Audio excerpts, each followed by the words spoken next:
خۆشەویستان لە تەوەرەی دووهەمی پرۆگرامی ئەمڕۆماندا باس لە بابەتێکی هەم زانیاری ئامێز هەم ڕۆشنبیریەکەین. ئەویش ئەم کتێبێ بەڕاستی ئەیناسێنین لەگەڵ نووسەرەکەی قسە ئەەکەین. ئەویش یاڵامپێ لە نێودڵی سروشت و هەمبانەی مێژوو ڕازی فەرهەنگدا لە نووسینی دکتۆر ڕزوان یاڵامپێ. تەبەن یاڵامپێکێکە لە گوندە جوانەکانی کوردستان کە دەکەوێتە ناوچەی هەوراماناتی خۆمانەوە کوردستانی باشوورەوە. ئێمە ئەمڕۆ لەگەڵ بەڕێز دکتۆر ڕزوان لەسەر ئەم کتێبە ناوەڕۆکی کتێبەکە لاپەڕەکانی ئەم کتێبە چی لە خۆ گرتووە، هۆکاری ناونانی کتێبەکەی، هۆکاری ئەسڵەن بیرکردنەوە لە نووسینی ئەم کتێبە قسە و باسەکەین کە بەڕێزیان ڕاستەوخۆ لە ستۆدیۆ لەگەڵمان میوان کاکتۆر بەخێر بێت. بەخێر بێت. بەدەر لەوەی خۆت خەڵکی یاڵامپێی ئەم کتێبەت بۆ ناو بەم شێوازە و بەڕاست گرنگی ئەم کتێبەت چییە؟ ینی بوونە یاڵامپێ چی هەیە جیاواز بێ لە گوندەکانی هاوسنووری خۆی واجە نابێت هەستاویت ئەم کتێبەت لەسەر یاڵامپێ نووسیوە؟ زۆر باشە. بە ناوی خی گەورە ڕێزی احترامایە بۆ بینەرە بە ڕێزەکانی کەناڵی پەیام بۆ تاوی بینەرەکان. یاڵامپێ لە نێو دڵی سروشت و جوگرافیا و هەمبانەی مێژوو ڕازی فەرهەنگدا تایتڵی کتێبەکەی ئێمەیە. ئەگە سەیری کتێبەکە بکەیت دوو تایتڵی تایە. یاڵامپێ بە قەبارەیەکی گەورەت لەگەڵ قەبارەیەکی مامناوەنتر بۆەوەی خوێنەر کە سەیری بکە بزانێ یاڵامپێ یەکسەممە گوندێکە لە ناوچەی هەورامان لە پارێزگای هەڵەبژە. دواتر لە نێو دڵی سروشت و هەمبانەی مێژوو ڕازی فەرهەنگدا پێڕستی کتێبەکە لەخۆ ئەگرێت. بۆ نمونە لە نێو دڵی سروشت باس لە جوگرافیا، بەهار و پاییز و زستان و هەر چوار وەرزەکە ئەکا، باس لە ڕووبەری جوگرافیایی گوندی یاڵامپێ ئەکا بەپێی داتا بەپێی نەخشە کۆنەکانی سەردەمی دەوڵەتی ئینگلیزی و سەردەمی دەوڵەتی عوسمانی. دواتر هەمبانەی مێژوو. بۆ هەمبانەی مێژوو لەبەر ئەوە زۆربەی زۆری گوندەکانی کوردستان بەگشتی هەورامان بە تایبەتی و ئەم گوندەی کە من لەسەر نووسیوە بە تایبەتی تر جێگای هاتن و ڕۆشتنی کۆمەڵێک حەزارەی گرنگ شارستانیەتی پێش زاین و دوای زاینیش بووە. بۆ سەلماندنی ئەم حەقیقەتەش گەواهیدەری ئەم ڕاستیەش بریتە لەو ناوچە شوێنەوارە زۆرانەی کە لە سنووری گوندەکەدا هەن. بۆ نمونە ناوچی شوێنەواری زۆر هەن. شوێنەواریش واتە ئاوەدانی کە ئاوەدانیشە بوو واتە مرۆڤ لەوێدا ژیاوە، ژیاری هەبووە. گرنگترین ئەو ناوچانی کە لەسەر شوێنەوار حسابن تۆمار دەکرێن خانووەکانن، گۆڕستانەکانن، شوراکانن، قەڵاکانن. لە گوندی یاڵامپێ حەوت ناوچەی گۆڕستانمان هەیە. شوێنەوارەکانیان تاریخە کۆنەکانیان ئەگەڕێتەوە بۆ پێشزاین. ئاشووری، ئەشکانی، دەوڵەتی ماد، دەوڵەتی ساسانی.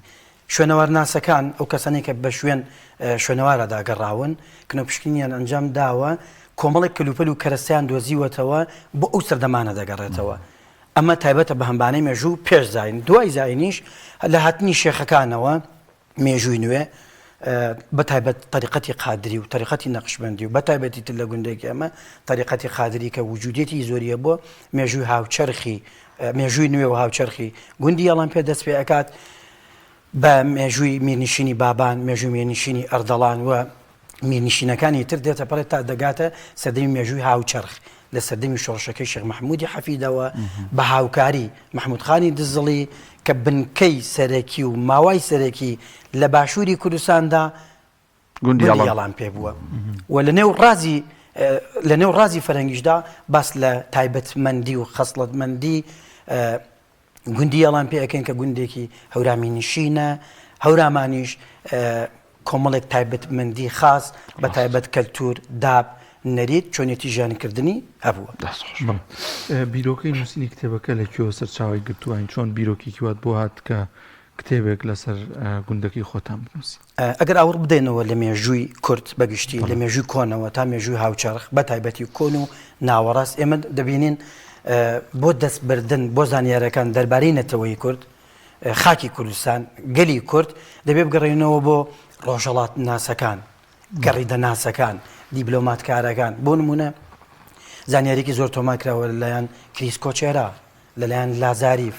لەلایەن نیکیتینەوە ئەو ڕۆژەڵات ناسانەی کە هاتوون هەر لە سەردەمی شۆشەکەی شێخ محمودی حەفیدیشدا کۆمەڵێک دیبلۆماتکار گەڕیدەی بیانی لە ناوچەکانی کوردستانە هەبوون زانیاریان تۆمار کردووە و ئێمەش ڕاستەوخۆ باوەڕمان بە تەواوی زانیاریەکانیان کردووە بەشێک لەو زانیاریانەی ئەوان کە تۆماریان کردووە وانە بۆ لێدان لە گەلی کورد بووە لە نەتەوەی کورد بووە بۆ دابشکردنی ناوچەکانی کوردستان بووە بەڵام لەم سەردەمی پێشکەوتووەدا ئێستا کە لە زانکۆکانی کوردستانە خاوەن بڕوانامەی باڵا دەستمان هەیە بەرزمان هەیە ئەتوانێت لە پسپۆڕەکەی خۆیدا لە بەهار لە مێژوو بگەڕێن لە تەواوی بەشە زانستیەکانە ئەتوانێت زانیاریەکانی خۆی تۆمار بکات ئەوەی کە نسبەتە بە ئێمەوە پسپۆڕی مێژووە پێویستمان بە ڕۆژهەڵات ناسەکانی دیکە نەبێ بە کەسی بیانی نەبێ بۆ نووسینەوەی مێژووی خۆت دەبێت خۆت دەستی بۆ بەریت بە تایبەتی مێژووی زارەکی ئێمە پێویستیەکی گرنگ و حتمێکی زۆرمانەیە بە مێژووی زارەکی ناوچەکانی کوردستان لەبەر ئەوە کۆمەڵێک ڕووداوگەل حەدەستگەل لە ناوچەکانی کوردستانە بە تایبەتی تر لە سەدەی 20 و سەردەمی تازە ڕوویان داوە دەبێت خۆمان تۆماریان بکەین بۆیە فکرەیەکی وان بۆ هات کە دەبێت لە تایفە لە خێڵ لە عشیرەت لە گوندەکانەوە دەست پێ بکەین هەتا ئەگەینە قۆناغی شارنیشت باش دکتۆر جەناب کای ترژوورەوە هەم لەگەڵ کاکدانیار هەم لەگەڵ ئەو دوو برا کامێرەمانی لێرن بە شێوەزاری هەورامی قسەتان کرد 5 کەس لەم شوێنەیان تەنها منیتیان سۆرانی ئەمە وەکو نەقد نابز با من یەک پرسیار لەسەر کتێبەکە بکەم بەسەرچاو یاڵام پێ گوندێکە لە سنووری هەورامان وایە بۆ کتێبەکەت ینی من ئەمێ بزانم هۆکارەکەی چێ بۆ کتێبەکەت بە سۆرانی نووسیوە بۆ بە هەورامی نەنووسیوە پرسیارێکی زانستیە لەبەرەوەی لە کوردستان خوێندن بە زمانی سۆرانیە لە قوتابخانەکانە لە دەستگا ئەکادیمیەکانە لە زانکۆکانە بە شێوەیەکی ڕسمی بە زمانی سۆرانیە منیش مامۆسایەکی زانکۆمیلەیەکێ لە زانکۆکانی کوردستان بە تابەت زانکۆی هەڵەبجە سوپاس دەکەم پێویستمان بە زانیاری هەیە بۆ خوێندکاران ناوچەی هەورامان لە ڕووی مەساحی جوگرافیاوە ناوچەیەکی بچووکە لەبەر ئەوە خوێندکار ئەکادیمیست مامۆسای زانکۆ ڕۆشنبیر خوێندەوە هەموو چین و توێژەکانی کۆمەلگا لە کوردستانە نووسین بە زمانی سۆرانیە دەبێت زانیاریەکی زۆر لەو زانیاریانە ئێمە وەربگرێ سەبات بە بۆ گوندە کە دام ڕشتووە ئەمە یەک دووەم قەرار وایە بڕیار وایە لەبەر ئەوەی کە ئێمە هەورامین لەوانەیە کەمێک ئەنسوریەتیشمان بۆ زمانەکەی خۆمانە بێ بۆ فەرهەنگەکەی خۆمانە بێ بڕیارمان داوە کە سەرەتا بە زمانی سۆرانی بۆ دەستگا ئەکادیمیەکان خەڵکێکی زۆر سوودی لێ وەربگرێت و دواییش تەرجمەی بکەین وەرگێڕانی بکەین بۆ زمانی هەورامین ناکرێت گوندێکی هەورامین نشین بەرهەمەکەش هێر سۆرانیە خەینا سۆرانیە بۆ خەڵکی دەرەوەی هەورامان بێ سوودی زۆری لێ وەربگرێت و لە ئێستاشدا ئەنجومەنی فەرهەنگی هەورامان هەورامانی ڕۆژهەڵات لەگەڵ هەورامانی باشوورە چەندین کۆبوونەوەی ساز داوە پیتمان هەیە لە زمانی هەورامیدا دایان ڕشتووە بە کۆدەنگی هەندێک پیت هەیە لە سۆرانیانە لە هەورامیە هەیە بۆیان زیاد کردووە بەپی ئەو زیادکردنی پیتانە لە داهاتوویەکی نزیکدا ئینشاڵڵا ئێمەش بە هەورامی چاپیەکەین کاک دکتۆر لە ماوەی ڕابردوودا چەند ڕۆژێک پێش ئێستا ئەوزام هەر لە نێو سروشت و ناوچەی خۆتانە کتێبەکەت ناسان و خەڵکی ئەو شوێنان و دەرەوەی ئەو گوندەش ئامادە بوون هۆکاری چی بوو بۆچی لەوێ ئەو کتێبەتان ناسان بە خەڵکی بۆ ئەوەی بێتە دیاردەیەک بۆ ئەوی بێتە نەریتێک من بۆ نمونە کتێبێکم لەسەر نووسیوە لەسەر مێژووی گوندی یاڵام پێ بۆ ئەوەی خەڵکێک لە دەرەوە بێتە نێو گوندی یاڵام پێ خوێندنەوە دوو جۆری هەیە بە تەماشاکردن بە وێناکردن خوێندنەوەیەکی نوێت بۆ دروست ئەبێ بۆ ئەم گوندە مەساحە جوگرافیاکەی بەهارە ڕازێنراوەکەی ناوچە شوێنەواریەکانی پەیوەندی کۆمەڵایەتی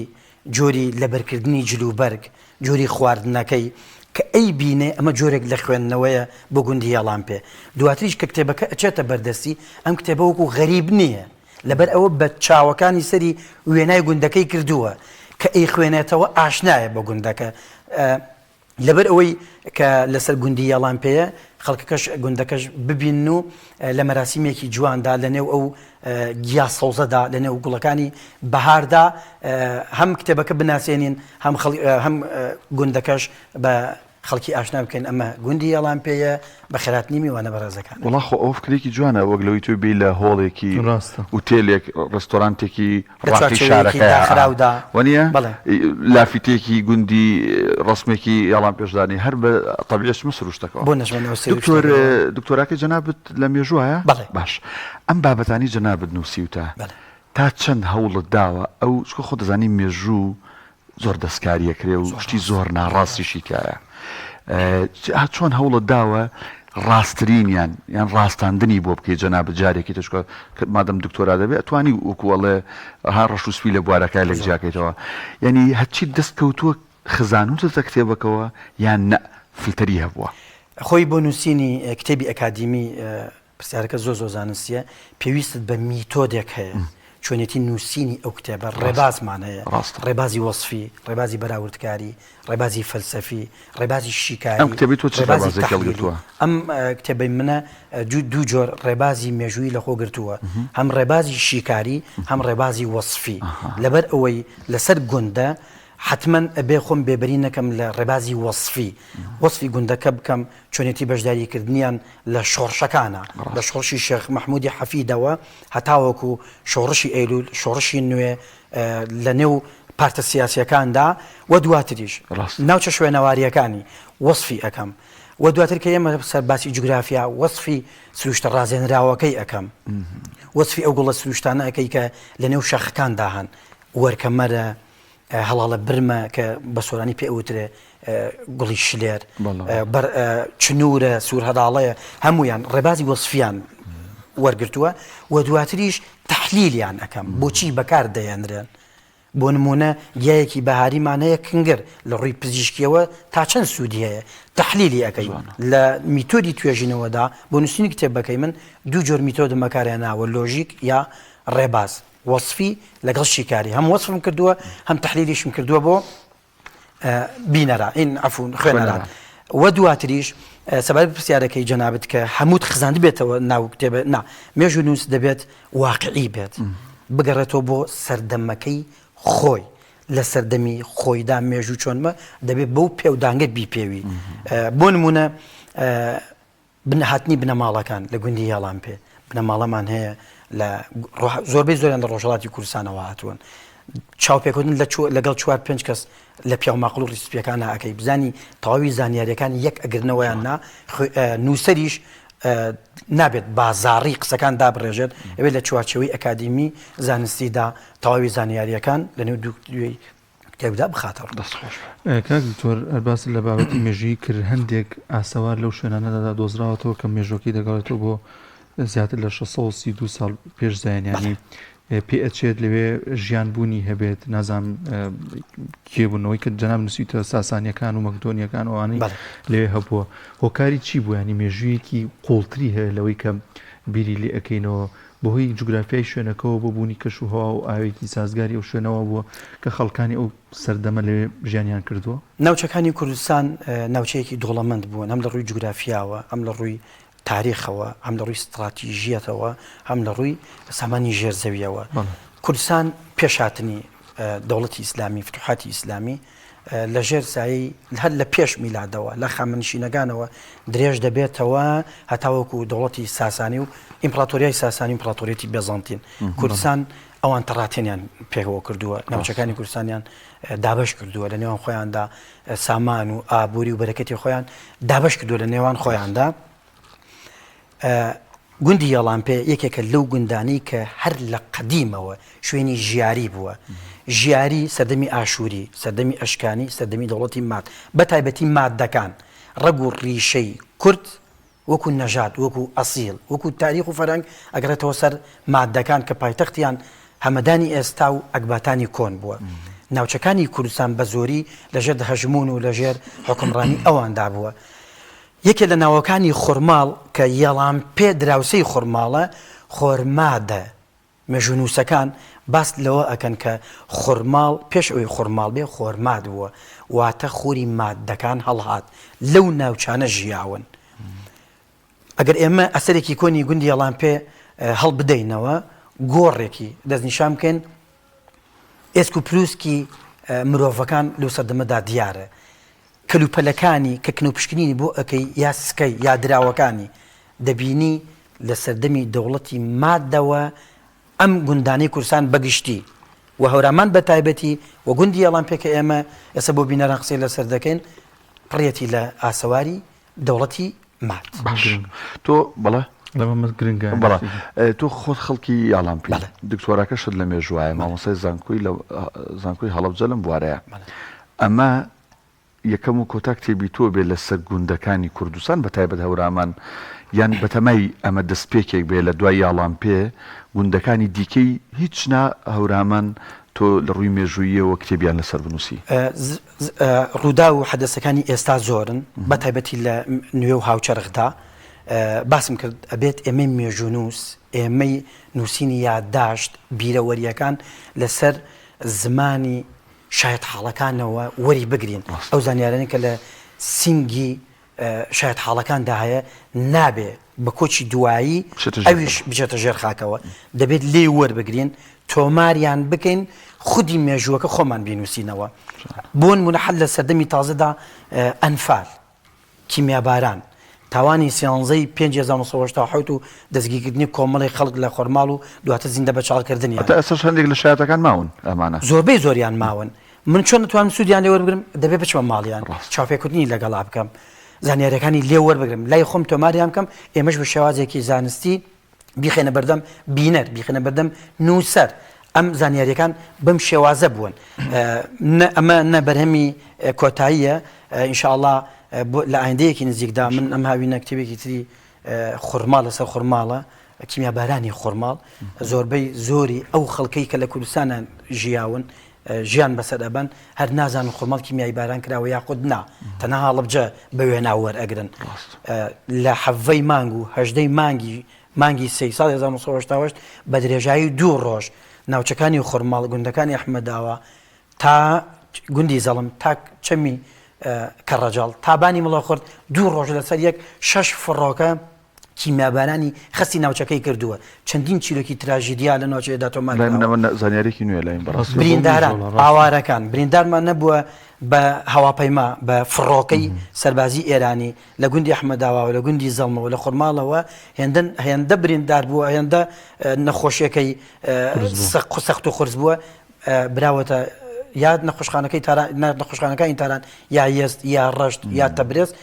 چەندەها چیرۆکی تراژیدیم تۆمار کردووە بۆ ئەوەی بە خوێنەر بڵێم ئێمە خاوەنی ڕوودا و حەدەستگەرێکی زۆرین لە تاریخدا بەم شێوازە ڕوویداوە. بڵێ کاک زۆر لەم کتێبەدا باز لە دەستڕەنگینی و کارسازی خەڵکی و ناوچەیەت کردووە ینی ئەوەندە کارساز و دەستڕەنگین بوون توانی بێتیان ژیانی خۆیان بەڕێ بکەن پێویستیان بەشتی کۆمەڵشتی سادەتر هەبێت لەوێ خۆی بەگشتی گوندەکانی کوردستان بە تایبەتی هەورامان خەسڵەتمەندی و تاپەتمەندیەکی جۆری ژیانکردنیان هەبووە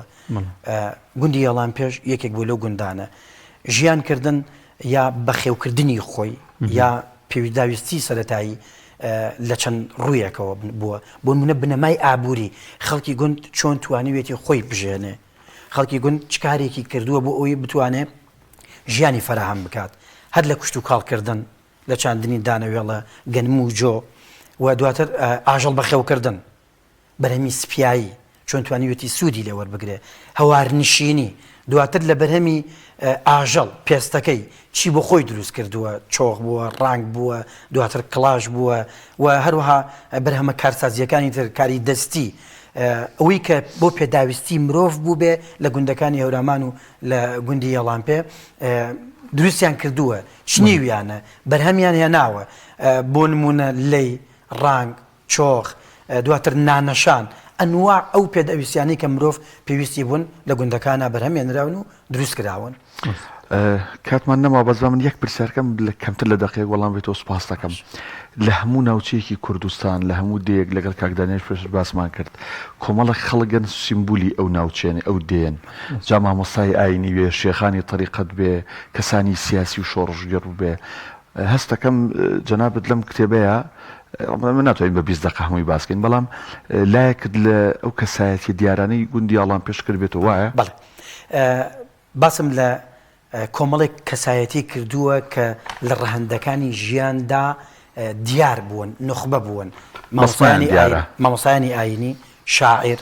نووسەر ڕیسپی ئەنجومەنی گوند یەکێک لەو کەسایەتیانی کە لەم کتێبەدا داڕێژرا و تیشک قراوەتە سەر ژیانەکەی مامۆسای دیار و سمبولینەتەوەی کورد و هەورامان و یاڵان پێ مامۆسا ئەحمەد کاکە مەحموودی یاڵان پێ چاو خۆش بێخوا دکتۆر ڕەزوان یەڵام پێی نووسەر و مامۆسای زانکۆی یاخوا بەخێر بێ سپاس بۆم دەخەتمەتاندام زۆر خۆش سپاس بەخێر بێ.